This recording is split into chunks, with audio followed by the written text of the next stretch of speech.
Je vous remercie. Merci, merci à toutes et à tous de votre présence. Bonjour, bonjour déjà à toutes et à tous. Alors, Bonjour, je vois rebonjour. certains d'entre vous, mais autrement, je vois des noms, mais sans visage. Mimi, Je ne sais pas si les caméras vont fonctionner, mais en tout cas, l'important, c'est qu'on puisse dialoguer, que vous puissiez m'entendre et que je puisse vous entendre. Tout d'abord, un grand, grand merci à Sophie pour son introduction et à Halam pour les mots extrêmement gentils qu'elle vient d'avoir à mon égard et à propos aussi des petits livres que j'essaye de faire, d'écrire. C'est vrai que maintenant, le temps passe vite et ça fait déjà longtemps que je suis venu pour la première fois au Liban et je suis revenu toujours avec grand plaisir. Malheureusement, les événements à la fois qui touchent votre pays, qui est cher à mon cœur depuis un certain temps, et puis cette pandémie qui touche le monde entier, ne nous ont pas permis de nous voir réellement l'an passé, ni même aujourd'hui. Mais heureusement que nous avons ces moyens de façon à garder le contact, à garder le lien, déjà sur le plan amical et bien entendu sur le plan universitaire.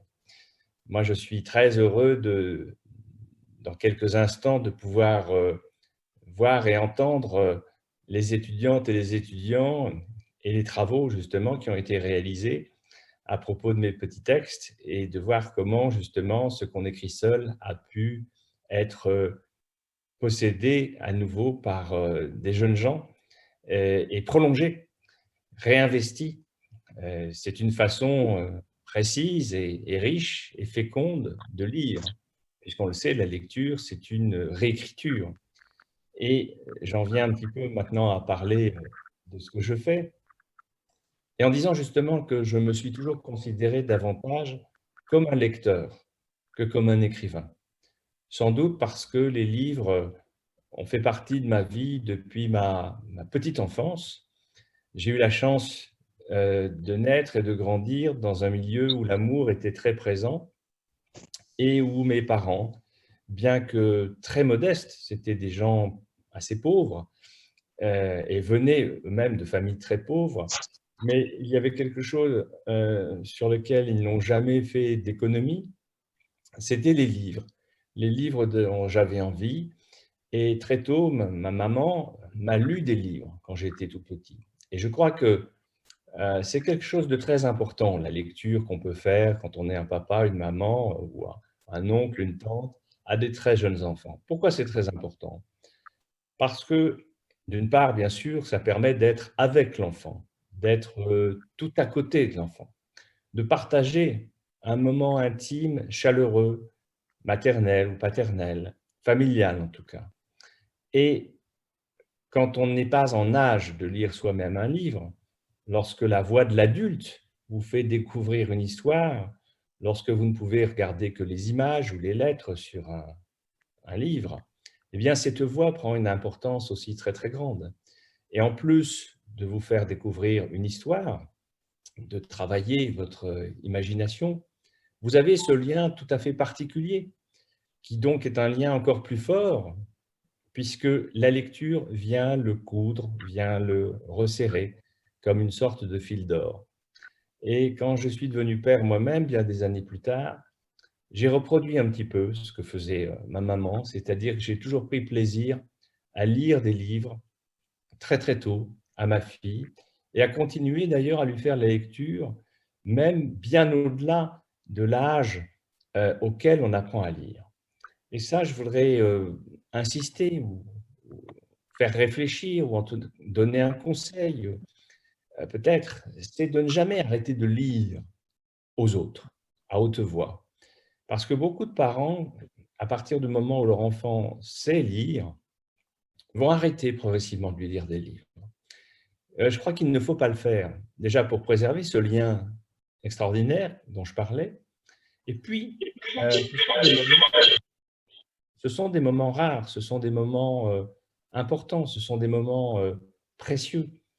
Et ma fille qui a 23 ans aujourd'hui, finalement, de temps en temps encore, quand elle est à la maison, quand je lis un livre qui m'intéresse beaucoup, je lui lis une page ou deux à haute voix. Et le texte, ainsi, peut vivre pleinement. Et je crois que même quand on est seul, je ne sais pas si certaines ou certains d'entre vous, ici présents, ont fait cette expérience, mais j'en suis quasiment certain, il y a un grand plaisir à lire à haute voix le livre qu'on est en train de lire. Alors, peut-être pas en entier, mais en tout cas, quelques phrases, quelques paragraphes, quelques pages. Parce que quand on oralise la langue, j'ai l'impression on la comprend mieux et surtout, on lui donne chair. La langue, c'est une chair. Ce n'est pas seulement des mots, des signes écrits sur une page. C'est une sorte de corps vivant. Et à partir du moment où on la prononce, où on la déclame, elle devient ce corps vivant, ce corps chaleureux. Et bien entendu, on le sait, c'est encore plus vrai pour la poésie. La poésie ne doit pas être lue muettement, elle doit être déclamée, elle doit être dite à haute voix. Les mots doivent s'envoler dans l'air, tourner autour de nous, de façon à prendre pleinement leur sens. Mais je reviens à mon propos, au lecteur que j'étais.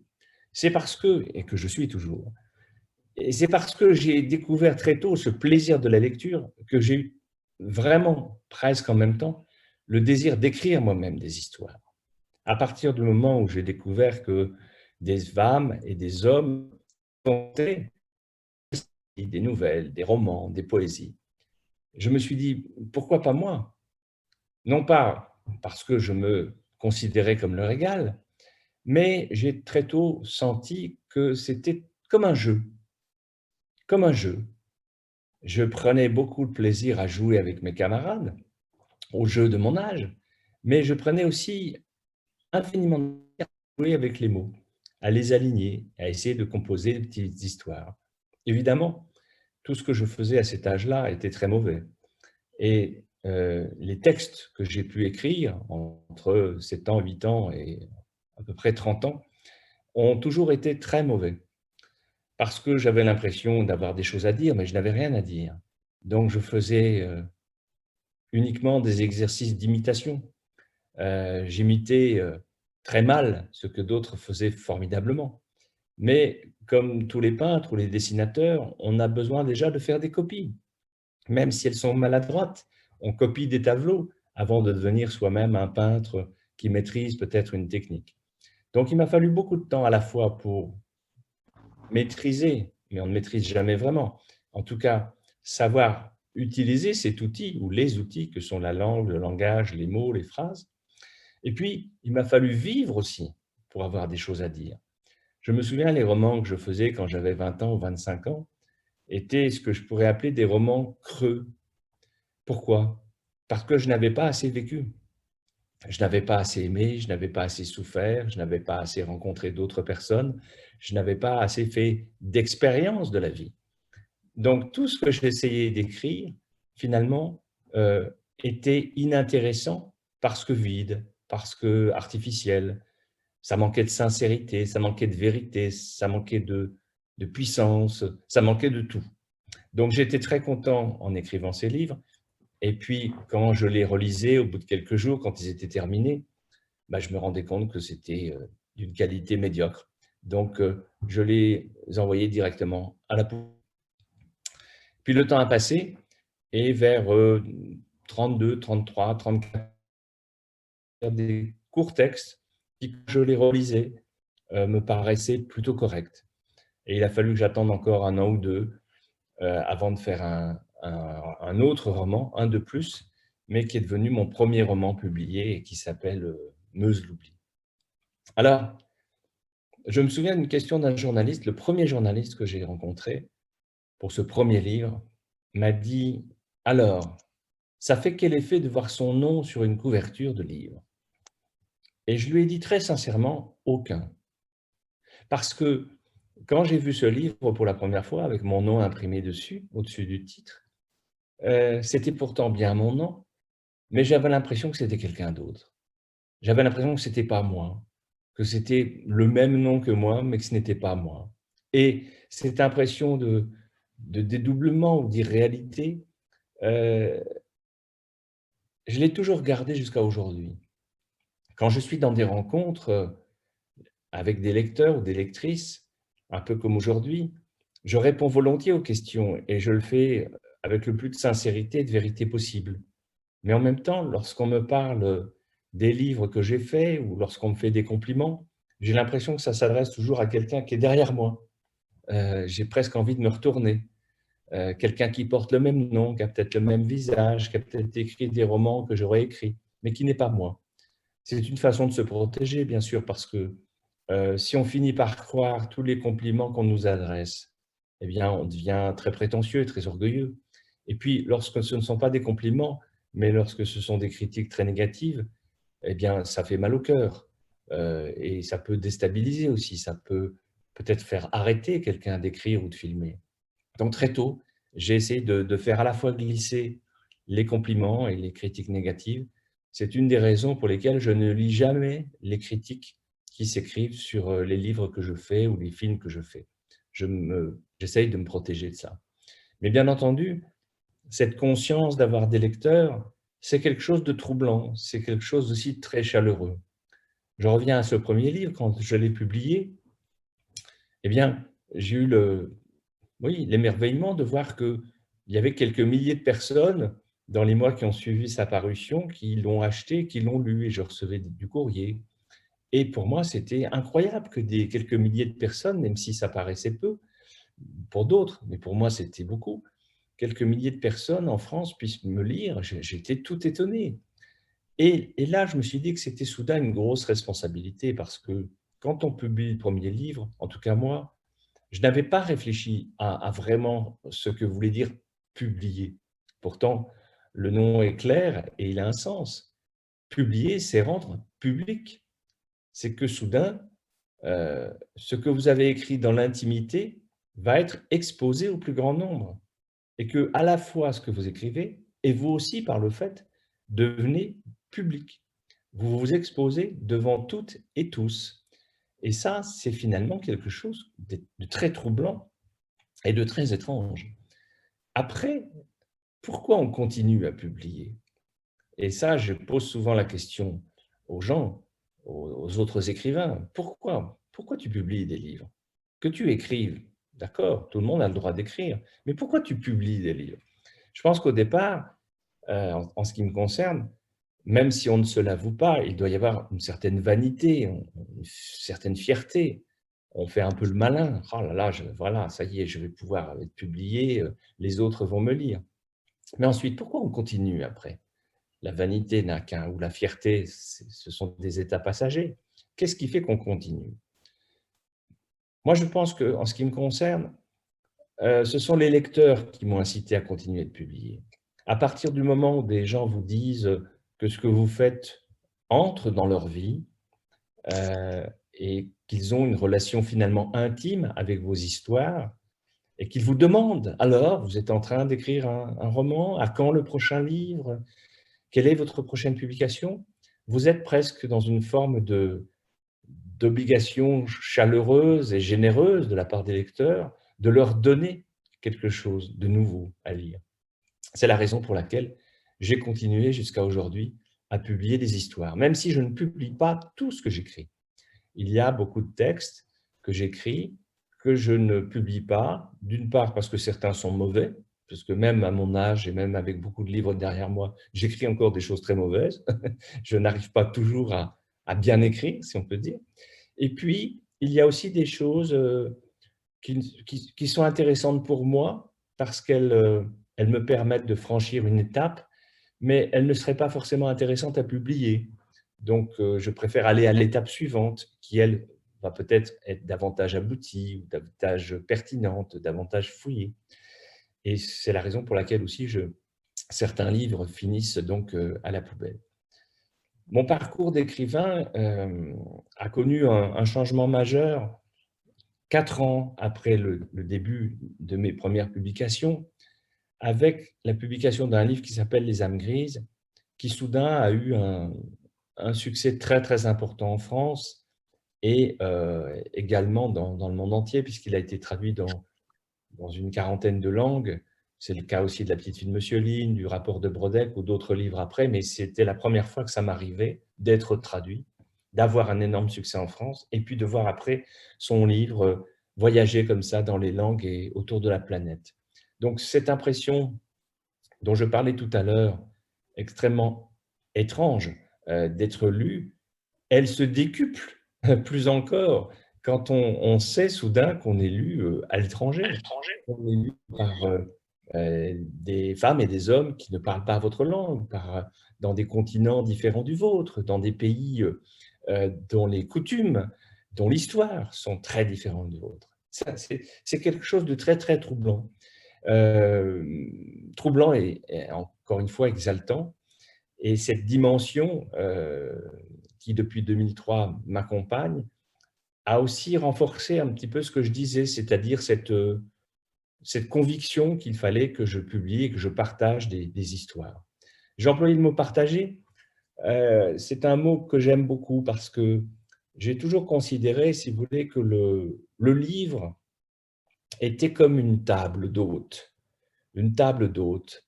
Une table d'hôte autour duquel ou de laquelle chacun peut s'installer s'il le veut et partager un petit peu ce que l'écrivain a proposé sur cette table. Et ce qui est merveilleux avec cette table d'hôte, c'est qu'elle est toujours ouverte. On n'a qu'à pousser la porte qui est la page du livre, la couverture, l'ouvrir, et on se retrouve autour de cette table, même si l'auteur est mort depuis 20 siècles ou 25 siècles. Je peux toujours aujourd'hui, moi, m'attabler autour de cette table d'hôte qui a été dressée par Sophocle, qui a été dressée par Échille, qui a été dressée par Euripide. Je peux m'asseoir à la table de Dante, je peux m'asseoir à la table de Montesquieu, je peux m'asseoir à la table de Victor Hugo. Et quel autre, comment dirais-je, quel autre lieu est ainsi toujours ouvert et toujours disponible et nous accueille à bras ouverts. Il n'y en a pas beaucoup quand on réfléchit. Et c'est ça qui est extraordinaire avec le livre et avec la littérature. Nous entrons en elle, mais elle entre dans nos vies et nous enrichit. Et comme nous l'enrichissons aussi par nos multiples lectures, qui, comme je le disais en préambule, sont des écritures ou des réécritures. Alors, pour ne pas parler trop longtemps et vous laisser surtout la parole, je dirais quelques mots un petit peu, mais Sophie et Hélène en ont parlé un petit peu, des thématiques qui me sont chères. Une précision biographique. Je suis né et j'habite toujours, là, au moment où je vous parle, dans une petite ville qui est située dans l'est de la France, pas très loin de la frontière allemande. Cette localisation est importante dans ma vie et je crois qu'elle a aussi été importante dans ce que j'écris. Depuis mon enfance, j'ai toujours entendu parler de la guerre, des guerres, puisque ma région et ma famille a été beaucoup touchée par les guerres à la fin du 19e siècle, la guerre de 70, de 1870, la Première Guerre mondiale, 1914-1918, la Deuxième Guerre mondiale, 39-45. Beaucoup de familles françaises ont été éprouvées, mais la mienne l'a été aussi parce qu'elle vivait dans cette région de l'Est qui a connu de grandes batailles, de grands passages des armées allemandes et de grands massacres. Ceci reste dans la mémoire familiale. Ce n'est pas à vous, bien entendu, que je vais apprendre ça. Vous qui vivez dans un pays en proie à la guerre depuis tant et tant d'années, depuis trop d'années. Cette mémoire-là, même si la vie continue, même si l'amour continue, même s'il faut rire de tout et survivre, lorsqu'on a la chance de vivre dans un pays en paix, comme c'est le cas pour moi, depuis ma naissance, en France, eh bien, malgré cette situation de paix, je me rendais compte que cette mémoire douloureuse, elle continuait à exister dans les récits de mes parents, de mes grands-parents, et puis elle continuait à exister aussi dans les paysages que j'aimais et qui sont autour de ma petite ville, dans les forêts qui gardent encore les traces de la Première Guerre mondiale et de la Deuxième Guerre mondiale. Moi qui aime toujours me promener dans la nature, presque à chaque promenade dans les forêts, je retrouve le paysage marqué par les bombes, marqué par les tranchées. Je retrouve des obus, je retrouve des morceaux de chaussures de soldats, des morceaux de fusils. Voilà, c'est toujours là. C'est 100 ans après la Première Guerre, pour parler des vestiges de la Première Guerre, c'est toujours là. Donc tout cela, la frontière, les guerres, ça a évidemment marqué le petit garçon que j'ai été. Le champ de bataille de Verdun est pas très loin de chez moi, à 1 heure de voiture. Et dans une autre direction, si je fais 1 heure de voiture aussi, j'arrive dans le seul camp de concentration qui a existé sur le sol français, le camp du Struthof-Natzwiller. Donc vous avez comme ça, près de chez moi, dans 2 directions opposées, mais à 1 heure simplement de route, 2 symboles très forts et malheureusement tragiques de ces 2 événements qui ont été les 2 guerres mondiales et notamment la Shoah pour le camp de concentration. Donc, bien entendu, ça marque l'enfant que j'ai été, ça marque l'adulte aussi, ça explique une bonne partie des livres que j'ai écrits qui traitent de la guerre, qui traitent du thème de la guerre, parce que malheureusement, le thème de la guerre, il est profondément lié à l'humanité. L'humanité n'a jamais connu une période de paix totale. Il faut toujours que l'homme s'invente des prétextes pour se faire la guerre, et il n'a cessé de se faire la guerre. Et les peuples, et les femmes, les hommes, les vieillards, les enfants, ont toujours eu à souffrir de ça. Donc, parfois, on me dit, mais quand est-ce que vous arrêterez d'écrire sur la guerre? Je dis, mais j'arrêterai d'écrire sur la guerre quand il n'y aura plus de guerre. Donc, je n'arrêterai jamais, puisqu'il y aura toujours des guerres. Et puis, la frontière dont je vous parlais, qui n'est pas loin, m'a fait aussi réfléchir beaucoup à l'autre, celui qui est de l'autre côté de la frontière. Alors, l'autre qui devient parfois l'ennemi, comme ça a été le cas pendant 3 guerres avec le voisin allemand, dans ces 3 guerres qui ont opposé la France à l'Allemagne, en même pas 60 ans. L'autre qui, curieusement aussi, est différent, a été l'ennemi, mais me ressemble comme un frère. Il est l'autre pour moi, je suis l'autre pour lui. Il est mon ennemi, j'ai été son ennemi. Il est mon ami comme je suis son ami maintenant. Il partage, quand on vit comme moi près d'une frontière, il partage les mêmes ciels, il partage les mêmes nuages, il partage le même climat, il partage les mêmes saisons, il partage quasiment le même paysage, les mêmes coutumes. Et parfois même, ils partagent la même famille parce que des mariages se sont faits aussi entre transfrontaliers. Donc cette thématique, ça a toujours aussi été une grande interrogation pour moi, cet autre qui me ressemble, qui parfois est mon ennemi, alors qu'il devrait être mon ami. C'est notamment net dans un roman qui s'appelle Le rapport de Brodeck, que j'ai pu écrire il y a quelques années. Mais le thème de la frontière, et je terminerai par là, m'a permis aussi de réfléchir à ce qu'était une situation douloureuse, qu'est la situation de l'exil. Qu'arrive-t-il lorsqu'on est obligé de quitter son pays? Quitter son pays pour des raisons de guerre, mais pour des raisons aussi qui peuvent être parfois économiques ou climatiques. Et ça, les raisons climatiques, malheureusement, je pense que les générations futures devront être mobiles selon les pays dans lesquels elles sont, parce que des pays deviendront impossibles à habiter, soit qu'ils seront submergés par les eaux, soit que leur climat deviendra tellement aride que plus rien ne poussera, ou alors des terres seront polluées, il faudra en chercher d'autres ailleurs. Donc l'exil, partir de son pays parce qu'il n'existe plus, parce qu'il existe douloureusement, parce qu'il est envahi, parce qu'il est occupé, parce que la faim vous chasse ou la survie vous entraîne ailleurs. Là encore, je parle très modestement, puisque beaucoup d'entre vous connaissent ces situations, l'ont connues ou ont des familles touchées par ce phénomène. Mais c'est quelque chose auquel j'ai toujours été très, très sensible et du fait justement d'être près d'une frontière et d'être aussi dans une région qui a été une grande région d'immigration. Beaucoup de travailleurs, à partir de la fin du 19e siècle, sont venus d'Italie, sont venus du Portugal, sont venus de Pologne pour travailler dans les mines dans ma région, dans les mines en Lorraine, les mines de fer, les mines de charbon, pour construire ces usines sidérurgiques et faire vivre une région. Donc, ma région aussi a accueilli voilà, des hommes et des femmes qui ont tout laissé derrière elles pour reconstruire leur existence. C'est la raison pour laquelle, dès La petite fille de Monsieur Lin, j'ai voulu mettre en scène un exilé, un homme qui avait quitté son pays, Monsieur Lin, où il a tout perdu, sa famille, sa langue, sa terre, pour essayer de reconstruire sa vie ailleurs. Et cette thématique à l'époque, ce qu'on n'appelait pas encore les migrants, a continué dans mon travail de façon directe ou indirecte, jusqu'à peu, et vous avez cité tout à l'heure un livre que certaines ou certains d'entre vous ont lu, L'Archipel du chien, qui est un des derniers romans que j'ai publié, enfin l'avant-dernier, publié il y a 2 ou 3 ans, où cette thématique des migrants est au cœur de l'histoire qui est racontée dans ce livre. Donc voilà, j'ai essayé d'être bref sur un parcours. Peut-être un petit mot aussi du cinéma, puisque vous m'avez présenté comme, voilà, comme cela.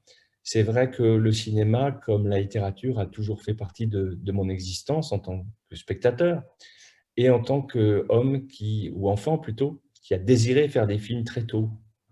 Mais j'avais beaucoup de problèmes pour avoir une caméra. C'était cher, ça reste cher de toute façon. Et il a fallu que j'attende l'université pour commencer à faire des petits courts-métrages, là encore, comme mes romans qui étaient très mauvais. Mais il faut être maladroit au début pour arriver à faire des choses peut-être plus correctes ensuite. Le cinéma, j'ai fait pour l'instant 4 longs métrages, un petit documentaire sur un prêtre il y a 3 ans, et puis un film pour la télévision qui sera diffusé dans quelques mois en France, sur France 2, un film inspiré de mon expérience de professeur en prison, que j'avais consigné dans un livre qui s'appelle Le bruit des trousseaux. Ces films que j'ai faits, donc 5 longs métrages pour l'instant, ça a toujours été des aventures, parce que le cinéma, c'est une aventure longue, fastidieuse, fatigante, éreintante, magnifique, très coûteuse. Ce n'est pas quelque chose qu'on met en route comme un roman. Pour écrire un roman, finalement, vous avez besoin d'un crayon, d'une feuille de papier ou d'un ordinateur, si vous écrivez sur l'ordinateur. Mais vous n'avez pas besoin de producteur, vous n'avez pas besoin d'actrice, vous n'avez pas besoin de technicien. Donc tout cela, la mise en œuvre est très simple. Impossible de faire un film seul. Forcément, quand on fait un film, il faut être avec une équipe qu'on a choisie, une équipe d'artistes, une équipe de techniciens. Il faut avoir un producteur, il faut avoir de l'argent, et ça coûte cher le cinéma. Donc c'est une grosse machine qui demande beaucoup d'énergie, qui est éreintante, mais lorsque vous voyez des spectatrices et spectateurs qui apprécient ce que vous faites, bien entendu, vous êtes payé de vos efforts. Mais à chaque fois que je fais un film, j'ai l'impression de vieillir de 5 ans. Donc, il ne faut pas trop en faire quand même, pour ne pas vieillir trop vite. Voilà, écoutez, je vais peut-être m'arrêter là, et surtout pour vous laisser la parole et laisser se dérouler maintenant la suite de cette conversation. Et bien entendu, je répondrai tout à l'heure aux questions de l'âme et de toute l'Assemblée.